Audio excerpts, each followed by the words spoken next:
好多透析嘅腎友咧都會發現，自從開始透析之後，皮膚一日比一日黑，咁呢啲情況咧唔係少曬啲太陽，又或者係搽護膚品就可以嘅。咁今日同大家講清楚皮膚變黑嘅真正原因，同時提供幾個改善嘅方法俾大家。咁第一個原因咧就係因為我哋體內嘅促黑激素排唔出去。咁我哋身體有一種叫 beta MSH 嘅荷爾蒙，專門催生黑色素嘅。健康嘅腎臟咧可以直接將佢排走，但係我哋腎功能壞咗之後咧，低通嘅血液透析只可以過濾一啲小分子毒素，咁呢啲中大分子根本係清唔乾淨。激素長期堆積喺身體內，黑色素就不停咁分泌，膚色自然就會越嚟越暗沉發黑。第二個原因咧係因為尿色素毒素堆積喺皮膚，咁呢啲原本可以跟住尿液排出去嘅代謝廢物尿色素，腎臟冇功能排唔出去，咁只能夠沉積喺皮膚表層，成個人咧就會透出一層蠟黃灰黑色，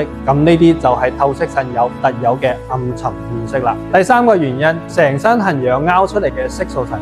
尿毒症毒素會刺激皮膚，成身就好似螞蟻爬一樣發痕，好多人忍唔住去大力去拗，皮膚反覆嘅破損發炎，好返之後咧就會留低一笪一笪嘅黑斑，咁膚色就會形成一塊深一塊淺嘅顏色啦。咁第四個原因咧，有啲腎友會亂食偏方草藥，會形成重金屬中毒。一啲來路不明、聲稱可以舒緩甚至根治腎病中草藥偏方，入邊大多含有砷、鉛呢啲重金屬，砷會造成嚴重嘅黑皮病，鉛呢會令到皮膚變成鐵青灰暗色。由於重金屬好難代謝，唔單止傷腎，皮膚發黑都係好難去恢復嘅。咁想睇中醫，一定要去正規醫院嘅腎病中西醫門診睇啦。咁第五個原因呢，係因為補鐵過量，皮膚好似生鏽發青。腎友大多數有腎性貧血，需要定期補充鐵劑。咁如果補鐵嘅劑量超標，多餘嘅鐵劑就會沉澱喺皮下，皮膚就會透出青灰色，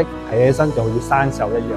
所以腎友們如果想要改善皮膚暗沉，養翻好乾淨嘅膚色，記住呢3個實用方法。第一咧，做好充分透析，優先選用高通量嘅透析 HDF 血液透析濾過。呢啲類型嘅透析模式咧，可以加大中大分子嘅毒素過濾，將堆積嘅促黑激素咧清除出去。長期堅持咧，膚色暗沉咧就會明顯咁改善。千祈唔好隨意咁縮短我哋嘅透析時間啦。第二，堅決拒絕來路不明偏方，一啲民間補腎秘方最好唔好胡亂服用。所有調理中藥補劑都要經過腎外科醫生嘅同意，補鐵控磷嘅藥物都要嚴格按照醫生嘅吩咐服用劑量，唔好自己隨意加量。第三，控制血磷，堅持保濕止癢，按時覆查血磷，少食高磷嘅食物，按時服用磷結合劑，從根源上減少皮膚瘙癢。沖涼水溫唔好太高，沖完即刻搽無香精嘅保濕乳液，修復皮膚，減少凹痕，